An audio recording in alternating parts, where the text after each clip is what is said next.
देवाय ओम नमो भगवते वासुदेवाय। श्रीमद् भागवतम चौथा कैंटो 28वां अध्याय 64 श्लोक 64वां श्लोक। एवं सामान सोहंसो, तो ब्राह्मण जो है उसको समझा रहे हैं वैदर्भी को, एक्स पुरंजन को, तो कि तुम्हारा कोई पति नहीं है, तुम्हारा कोई बेटा नहीं है, वास्तव में तुम आत्मा आध्यात्मिक हो, मैं भी आध्यात्मिक हूँ। एवं सामान सोहंसो हंसेन प्रतिबोधिता स्वस्थस्त व्यभिचारेण नष्टा मां पुनः स्मृतिम। इस प्रकार दोनों हंस हृदय में एक साथ रहते हैं, आत्मा और परमात्मा। जब एक हंस दूसरे को उपदेश देता है तो वह अपनी स्वाभाविक स्थिति में रहता है। इसका अर्थ है कि वह अपनी मूल कृष्ण चेतना को प्राप्त कर लेता है, जिसे उसने भौतिक आसक्ति के कारण खो दिया है। उपदेश प्राप्त होने से हम जग जाते हैं नींद से। हमने कुछ दिन पहले चर्चा की थी, कुछ लोगों को नींद में चलने की आदत होती है और नींद में बहुत बड़े गड़बड़ कर देते हैं, क्या क्या नहीं कर देते हैं, खतरा, अपने लिए नुकसान कर सकते हैं।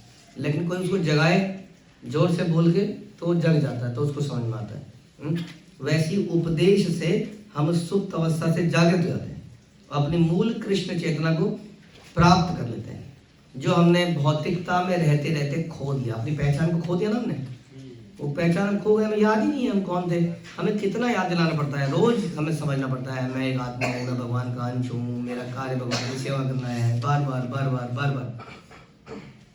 क्योंकि संसार हमें हमेशा याद दिलाता है तुम मेरे बेटे हो, तुम मेरे पापा हो, तुम मेरे पति हो, तुम मेरी पत्नी हो, ये वो, तो दिन रात उसी में रहता है वो। उसको अच्छा भी लगता है इस बात को कोई रिमाइंड कराए, डैडी उसका कोई कार्ड दे तो अच्छा सा लगता है, दादा या जो भी है, तो उसमें उसको फीलिंग भी आती है अच्छी अच्छी, तो इसलिए वो भूल जाता है। यहाँ ये स्पष्ट है कि जीवात्मा परमात्मा की उपमा दो हंसों से दी गई है, क्योंकि वे निष्कलंक अर्थात श्वेत होते हैं। हंस इसलिए जनरली बोला जाता है इज डार्कलेस, एकदम व्हाइट। जब निम्न हंस दूसरे से बिछड़ जाता है तो भौतिक सुख के प्रति आकृष्ट हो जाता है, उसके पतन का यही कारण है। ये हंस उड़ रहे थे, साथ साथ उड़ते उड़ते खो गए और संसार में मिट गए। जैसे कि एक बहुत अच्छा एग्जाम्पल हमने सुना कि जैसे माना एक पेड़ है, अब उस पेड़ की पत्तियां जो हैं बड़ी चहक रही थी, बड़ी खुश थी, लेकिन उनका क्या मन किया कि हम इस पेड़ में बंधे रहें, लेट्स बी फ्री। कब तक इस पेड़ में बंधे रहेंगे? अरे उधर की दुनिया देखो, इधर की दुनिया देखो, कब तक इस पेड़ में बंधे रहेंगे? रोज यहाँ पे नाटकबाजी, रोज लेक्चरबाजी, रोज ये, मुझे मुक्त होना है। तो उसने क्या किया, उसने अपने आप को झटक झटक के पेड़ की टहनी से अलग कर दिया। उसको बड़ा मजा आया, फ्लोट किया, ऐसे उड़ता हुआ आया, ऐसे उसको पहली बार महसूस हुआ क्या जीवन है। ऐसे ऐसे उड़ता उड़ता वो जमीन पे आ गया। उसके बाद क्या हुआ? उसके बाद उसका रंग बदला, धीरे धीरे वो पीला हो गया, धीरे धीरे वो भूरा हो गया, उसके बाद वो भूरा हो गया पाउडर, और वो चूरा हो गया, खत्म हो गया। तो वही स्थिति हमारी है। जैसा हम अक्सर कहते हैं ना, घास कब तक अच्छी है, कब तक ग्रीन है? जब तक जुड़ी है। जब उसको कोई काट देता है उसके बाद वो धीरे धीरे ऐसी हो जाती है ना, अनकनेक्टेड, डिस्कनेक्टेड। तो हमारी परिस्थिति, हम भी तभी तक स्वस्थ प्रसन्न रहेंगे जब तक हम अपने भगवान से कनेक्टेड रहेंगे, जिसके हम अंश हैं, क्योंकि हम भी उसी का अंश है। जैसे पत्ता पेड़ का अंश है, हम भगवान के अंश हैं, लेकिन अभी हम उसी पत्ते की तरह उड़ते उड़ते उड़ते इस संसार में आ गए। अब हम पीले पड़ गए हैं, धीरे धीरे हम भूरे पड़ जाएंगे और फिर हमारा भी चूरा हो जाएगा। किंतु जब वे दूसरे हंस से उपदेश ग्रहण करता है तो उसे अपनी वास्तविक स्थिति का बोध हो जाता है। उसको फिर से चेतना प्राप्त हो जाती है। ये हमारा, अब हमारे अंदर क्या अंतर है कि हम लोग जीवात्मा है। अच्छी बात ये है कि हम कभी चूरा होते नहीं, हमारे ऊपर जो चढ़ावा है ना, ये चढ़ावे का चूरा हो जाता है इस शरीर का।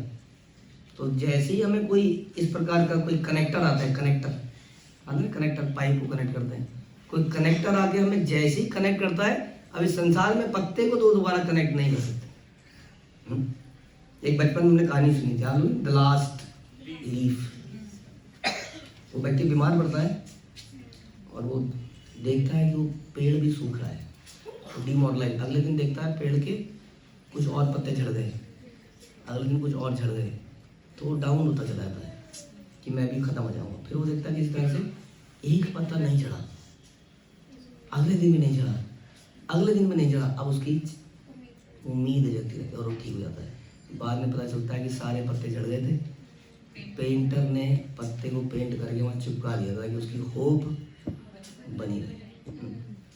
Hope against the hope. Although हमारी भी कोई होप नहीं है संसार में, हम टूट चुके हैं, हम खत्म हो चुके हैं, हमारे सारे पत्ते झड़ चुके हैं, लेकिन उपदेशक गुरु वैष्णव हमें वो एक इंस्पिरेशन देते हैं। आप अभी भी बच सकते हो, अभी भी जीवित हो सकते हो, अभी भी बैक टू गॉड अपने धाम में जा सकते हो, और उस इंस्पिरेशन से हमें थोड़ा बल मिलता है और धीरे धीरे हम उस चेतना को जागृत करते हैं, हम बीमारी अवस्था से बाहर निकलते हैं और हम फिर से स्वस्थ हो जाते हैं। तो जीव को भगवान तथा गुरु की कृपा से अपनी स्थिति को समझना होता है, क्योंकि मात्र शैक्षिक योग्यता से भगवत गीता के मूल पाठ को नहीं समझा जा सकता। हाँ, भगवत गीता ऐसे नहीं आ सकती आपको पढ़ने से, तो पढ़नी चाहिए कि नहीं? अगर गुरु ना हो तो पढ़नी चाहिए, बताओ? सोच के बोलो। गुरु ना हो तो पढ़नी चाहिए? आपको गुरु मिला ही नहीं, फिर भी पढ़नी चाहिए, क्योंकि फिर भगवान हमारे प्रयास को देखकर गुरु प्रोवाइड करेंगे, जो बाद में हमें उसी गीता को समझाएंगे। मनुष्य को सिद्ध पुरुष से भगवत गीता सीखनी चाहिए। तद विधि प्रणिपातेन परिप्रश्नेन। गुरु के पास जाकर सत्य सीखने का प्रयत्न करो, उससे विनीत पूर्वक जिज्ञासा करो और उनकी सेवा करो। स्वरूप सिद्ध व्यक्ति तुम्हें ज्ञान प्रदान कर सकता है, क्योंकि उसने सत्य को देखा है। इस प्रकार मनुष्य को प्रमाणिक गुरु की खोज करके अपनी मूल चेतना प्राप्त करनी चाहिए कि मैं क्या था वास्तव में, जो भी हम चर्चा करते हैं। तब जीव की समझ में आएगा कि वह परमात्मा के अधीन है, और ये बड़ी सुखद स्थिति है। अधीनता सुनते ही हमें लगता है नहीं, हम स्वाधीन हो गए थे 1947 में, अब आप फिर से हमें अधीन बना रहे हैं। तो ये सुन के थोड़ा सा घबराहट सी होती है।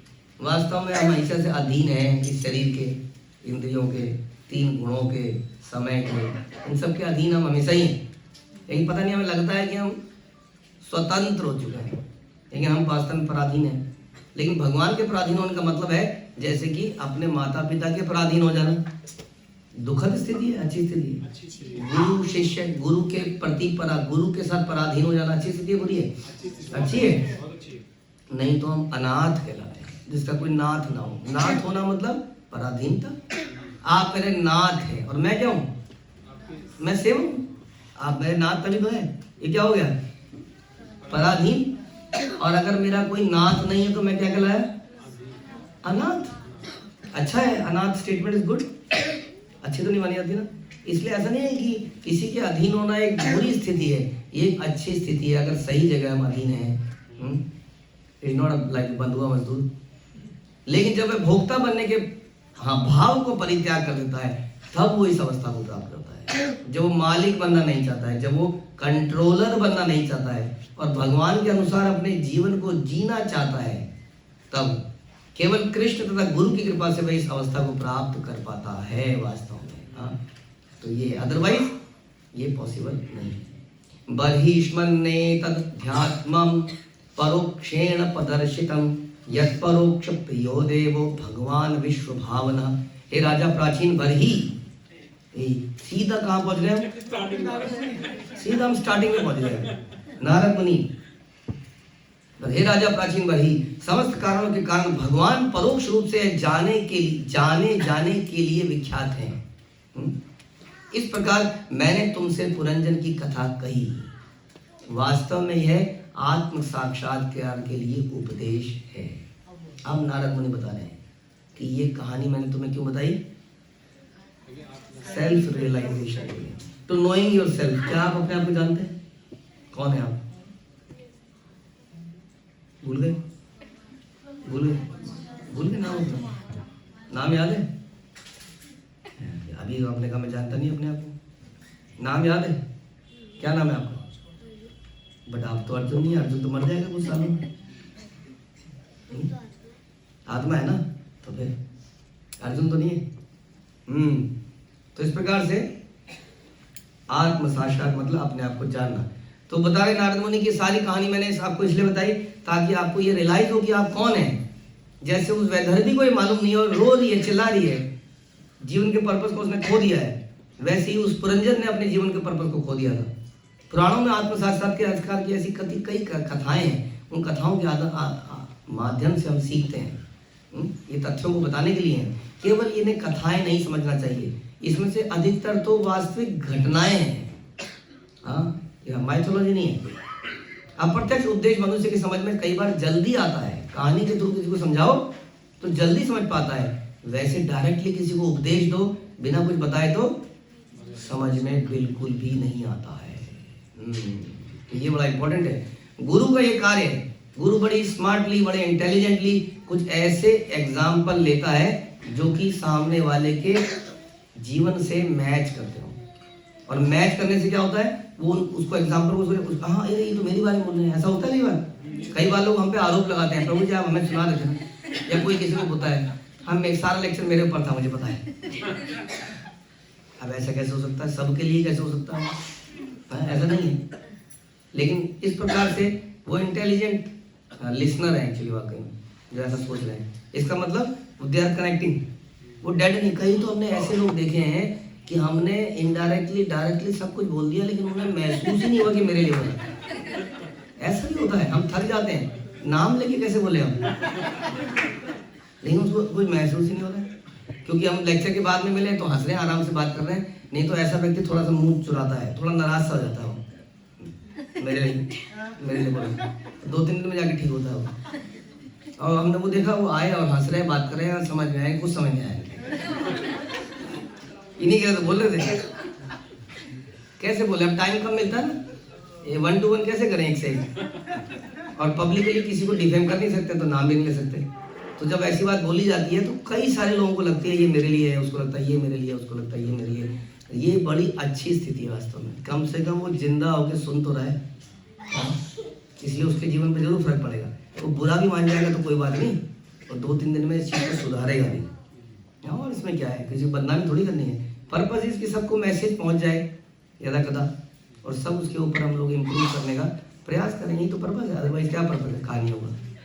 तो इस प्रकार से नारद मुनि ने इस पूरी कथा को बताया, और श्रीमद् भागवत के चतुर्थ स्कंद के अंतर्गत अगले जन्म में पुरंजन को स्त्री योनि की प्राप्ति शीर्षक 28वें अध्याय का भक्ति वेदांत तात्पर्य पूर्ण हुआ। श्रील प्रभुपाद की जय, ग्रंथराज श्रीमद् भागवतम की